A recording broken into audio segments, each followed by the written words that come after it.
Hello everyone. आज की class में हम करेंगे मैथमेटिकल एक्सपेक्टेशन। देखो अभी तक हम क्या कर चुके हैं कि एक रैंडम वेरिएबल ना दो तरीके का होता है, एक होता है डिस्क्रीट और एक होता है कंटिन्यूअस। जो डिस्क्रीट रैंडम वेरिएबल होता है वो कौन सा वेरिएबल होता है जो हमारी एग्जैक्ट वैल्यूज लेता है, जैसे 10 1 2 3 जितना भी हो सकता है।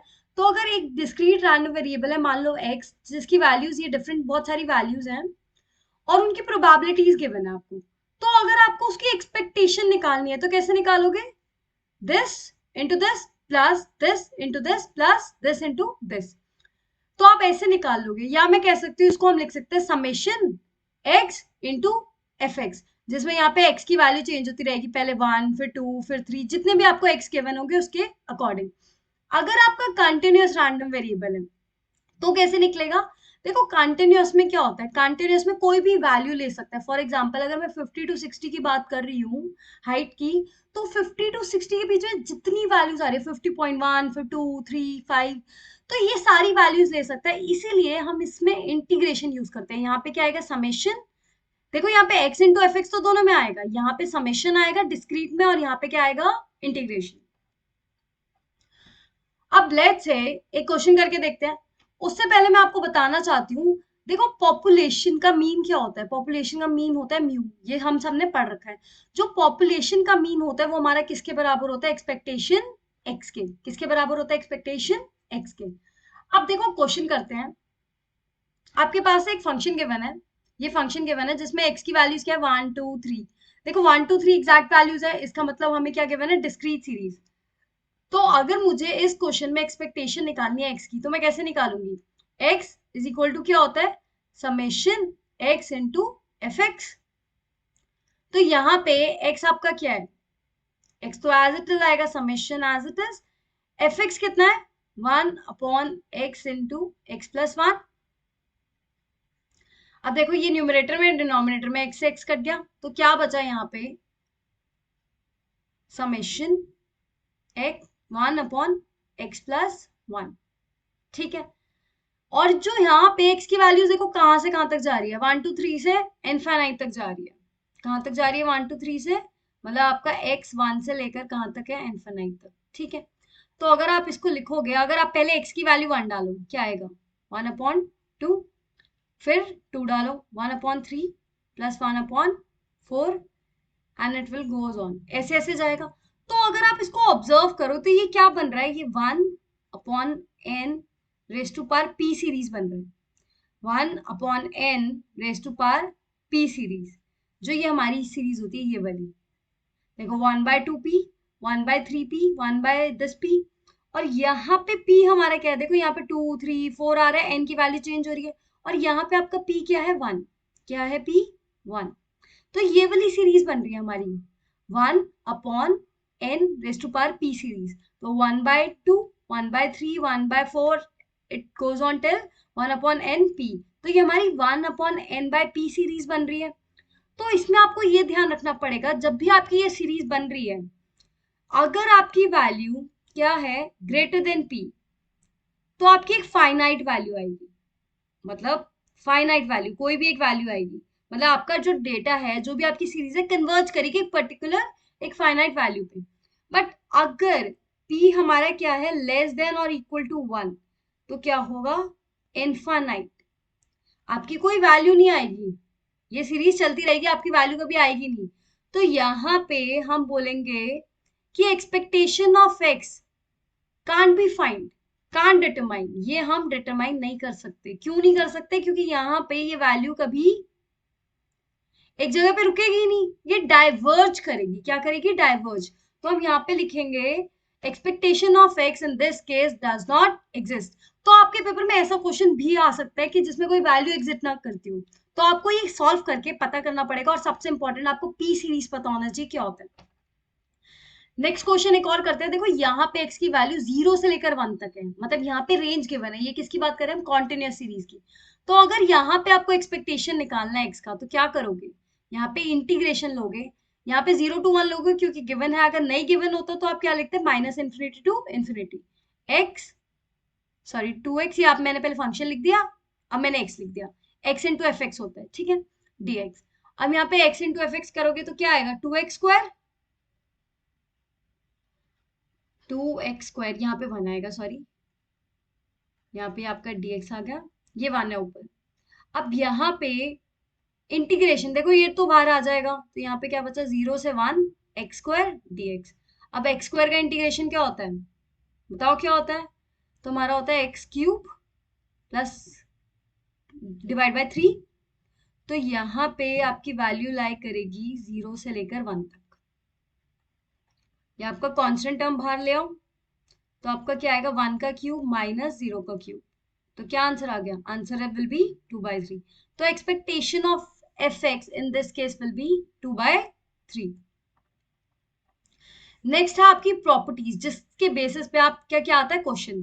तो चलो प्रॉपर्टीज को एक बार देखते हैं। पहली प्रॉपर्टी क्या है, किसी भी कांस्टेंट टर्म का एक्सपेक्टेशन हमेशा कांस्टेंट होगा। जैसे for example expectation of 4 given है, तो वो 4 होगा। कोई भी कांस्टेंट टर्म का एक्सपेक्टेशन हमेशा सेम होगा। अगर आपको लीनियर इक्वेशन गिवन है, देखो ये लीनियर है, इसकी मैक्सिमम पावर क्या है, 1। अगर आपकी लीनियर इक्वेशन है तो आप क्या कर सकते हो, आप इसको ऐसे लिख सकते हो कि आपने लिख लिया, आपने दोनों को स्प्लिट कर दिया। क्या कर दिया, एक्सपेक्टेशन ax प्लस b था, तो आपने क्या किया, पहले तो दोनों को एक्सपेक्टेशन दे दिया। क्या कर दिया, दोनों को एक्सपेक्टेशन दे दिया, expectation ax plus expectation b, ये कर दिया। अब देखो एक्सपेक्टेशन जो कांस्टेंट टर्म होती है ना, वो बाहर निकल जाती है, तो कांस्टेंट बाहर निकल गई, तो एक्सपेक्टेशन x बच गया। और अभी हमने पढ़ा है expectation of a constant term is always constant. जैसे expectation of a is a, वैसे ही expectation of b will be b। तो देखो ये हमारा ये आ जाएगा, हम इसको ऐसे भी लिख सकते हैं। और किसी भी चीज का एक्सपेक्टेशन हमारा एक्सपेक्टेशन ऑफ x ही होता है। अब नेक्स्ट आता है एक्सपेक्टेशन x माइनस म्यू हमारा 0 होता है। अब ये कैसे होता है, देखो एक्सपेक्टेशन अलग अलग कर दो, क्योंकि ये लीनियर आपके पास इक्वेशन है, तो एक्सपेक्टेशन अलग अलग हो जाएगा, ठीक है। अब यहाँ पे एक्सपेक्टेशन ऑफ x तो एक्सपेक्टेशन ही होता है, और ये हमारा कांस्टेंट टर्म है म्यू, तो ये म्यू आ गया। अभी मैंने आपको बताया था एक्सपेक्टेशन ऑफ x किसके बराबर होता है, पॉपुलेशन मीन के, मैंने बताया था ना आपको।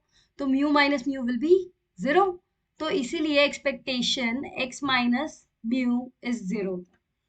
अब यहाँ पे क्या है, यहाँ पे हम कह रहे हैं एक्सपेक्टेशन अगर किसी लीनियर टर्म का है, तो हम क्या कर सकते हैं, उस फंक्शन का, उसको हम एक्सपेक्टेशन x से रिप्लेस कर सकते हैं। बट यहाँ पे कंडीशन याद रखना, ये हमेशा लीनियर होना चाहिए। क्या होना चाहिए, लीनियर होना चाहिए। फॉर एग्जाम्पल देखो यहाँ पे क्या हो रहा है, एक्सपेक्टेशन 2x प्लस 3, इसको हमने क्या लिखा, इसको हमने क्या लिखा, 2 बाहर ले गए, 2 एक्सपेक्टेशन x प्लस 3 कर दिया। बट यहाँ पे ना स्क्वायर आएगा, स्क्वायर मैंने मेंशन नहीं किया। देखो यहाँ पे ये इक्वेशन लीनियर नहीं रह गई, तो यहाँ पे आप ऐसा नहीं कर सकते। तो यहाँ पे आपको ध्यान रखने की जरूरत है, ये सिर्फ लीनियर में ही एप्लीकेबल होगा। अब यहाँ पे क्या है, अगर आपका x और y इंडिपेंडेंट होते हैं, मतलब इन दोनों, ये दोनों अलग अलग सीरीज है, आपस में डिपेंडेंट नहीं है, अगर ये दोनों वेरिएबल्स आपस में डिपेंडेंट नहीं है, तभी आप एक्सपेक्टेशन एक्स वाई को expectation x into expectation y लिख सकते हो, अदरवाइज नहीं लिख सकते। तो ये आपको याद रखना पड़ेगा। अब यहाँ पे क्या है, अगर आपके दो रैंडम वेरिएबल्स है, देखो expectation x plus expectation y, इसको अलग अलग करके लिख सकते हो, बट मल्टीप्लीकेशन में सिर्फ तभी लिख पाओगे जब ये दोनों क्या होंगे, इंडिपेंडेंट। अब नेक्स्ट क्या है, कुछ इंपॉर्टेंट चीजें पढ़ते हैं जो पेपर में आती है, क्योंकि ये होती है कंफ्यूजिंग और बच्चों को, ये बच्चे यही गलत करते हैं।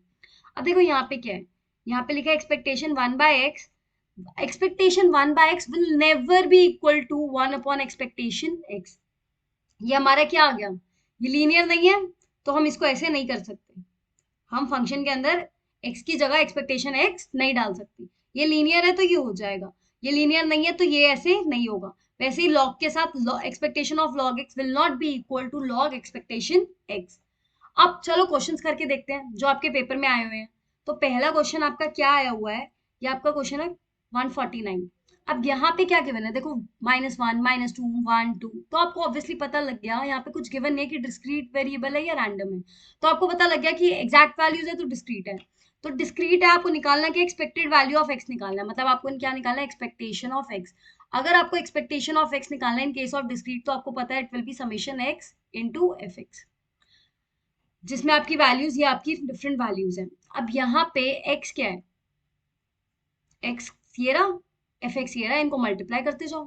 पहला क्या आएगा, -1 इंटू 1/3 प्लस क्योंकि समेशन है, -2 इंटू 1/6 प्लस आपका आएगा 1/6, लिख दो डायरेक्ट, 1 इंटू 1/6 होगा, प्लस 2 इंटू 1/3, तो मैं इसको 2/3 लिख रही हूँ, ठीक है।